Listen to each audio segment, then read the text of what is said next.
এই মুহূর্তে আমি আছি ময়মনসিংহের বিখ্যাত রাজবাড়ি শশী লজে। মহারাজা শশীকান্ত আচার্যের রাজবাড়ি থেকে সবাইকে স্বাগতম জানাচ্ছি। আজকে আমরা শশী লজের সৌন্দর্য দেখবো রাজার আমলের প্রাচীন ভবনগুলো, যেখানে রাজারা জীবনযাপন করেছে। দেখবো রাজবাড়ির প্রাচীনতম জিনিসপত্র। আসসালামু আলাইকুম, আশা করি সবাই ভালো আছেন। আজকে শশী লজে আমি আছি রাইহান, লারা দিমু চিনি সারা। 3 বছরের অপেক্ষা অবশেষে অবসান ঘটলো। 3 বছর ধরে চাইতেছি আমি শশী লজে যাবো, কিন্তু কোনো কারণে আমার যাওয়া হইতাছিল না। এখন আমরা আছি শশী লজের মেইন গেটে। শশী লজে ঢুকতে গেলে প্রথমে আপনাদের একটা টিকিট কাটতে হবে। টিকিটের মূল্য হচ্ছে 30 টাকা। তো আমাদের আজকে টিকিট কাটতে হয় নাই, কারণ আমার সাথে আছে বাংলাদেশ স্পেশাল ফোর্সের অফিসার। তো পাওয়ারটাই ছিল একটু অন্যরকমের। শশী লজের অবস্থান ময়মনসিংহ শহরের বুকে। প্রবেশের পরে রাজবাড়ির সামনে সুন্দর একটি ফুলের বাগান দেখতে পারলাম। এই জমিদার বাড়িটি 9 একর জায়গার উপর নির্মাণ করা হয়। ময়মনসিংহবাসীদের শশী লজের কথা কারো অজানা নয়। যারা ময়মনসিংহের বাইরে থেকে এই ভিডিওটা দেখবো তাদের জন্য ডিরেক্ট ক্লিয়ার কাট বলে দিতেছি। ময়মনসিংহ শহরের বাসিন্দা হয়েও আমি এই শশী লজে কখনোই আসি নাই। তো প্রথমবার শশী লজে আসলাম, আর প্রথম কোনো রাজবাড়ি নিয়ে ব্লগ বানাইতেছি। জানি না ব্লগটা কেমন হবে, তারপরেও আশা করি ব্লগটা অনেক সুন্দর হবে, আপনারা দেখে অনেক মজা পাবেন। এখানে আসার পর নিজের রাজা রাজা মনে হইতাছে। প্রতিদিন সকালবেলা যখন আমি দেরি করে ঘুমতে উঠি, তখন আম্মা তখন বলতো জমিদারের মতো এত ঘুমাসকে। রাজাদের জীবনযাপনই ছিল একটু ভিন্ন রকমের। মূল ভবনে রয়েছে জাদুঘর, আর এই জাদুঘরে রয়েছে রাজাদের আমলে পুরনো জিনিসপত্র।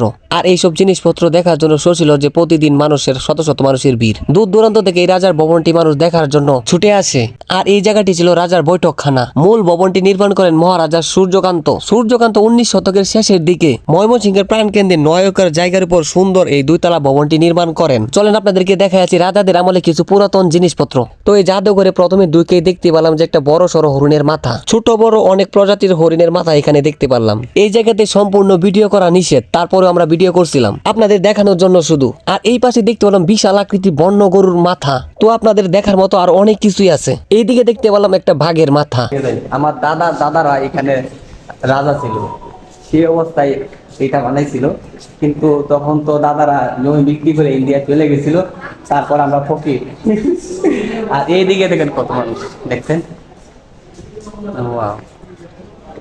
জাদুঘরের ভিতরে আরো অনেক পুরনো জিনিস আছে, সেগুলো ভিডিও করতে পারছে না। যদি আপনারা দেখার ইচ্ছা হয় তাহলে এখানে এসে আপনারা দেখতে হয়তো আরো ভালো লাগবে। আর এই জায়গাটা হচ্ছে রাজবাড়ির পিছনের সাইড, আর পিছনের সাইডটা অসম্ভব সুন্দর। সূর্যকান্তের দত্তক নেওয়া পুত্র ছিল শশীকান্ত। শশীকান্ত নাম অনুসারে রাখা হয় শশী লজ। 1897 সালে জুনের প্রবল ভূমিকম্পে এই বাড়িটি বিধ্বস্ত হয়ে যায়। তারপর 1905 সালের দিকে মহারাজা শশীকান্ত আচার্য পুনরায় একতলা বিশিষ্ট স্থাপনাটি নির্মাণ করেন। এখনো সেই বাড়িটি দাঁড়িয়ে আছে। রাজবাড়ির বিভিন্ন জায়গায় দেখতে পেলাম যে কিছু কিছু জায়গা অনেকটা ভেঙে পড়েছে। তো এমন সুন্দর সুন্দর ব্লগ দেখতে চাইলে আমার চ্যানেলটি সাবস্ক্রাইব করে রাখবেন।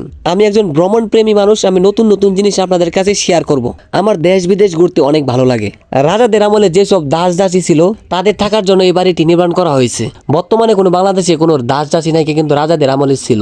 মূল ভবনের পিছনেই রয়েছে 2 তলা বিশিষ্ট একটি ছানঘর। আর এই ছানঘরে বসে এই রানী হাঁসের খেলা দেখতেন পুকুরে।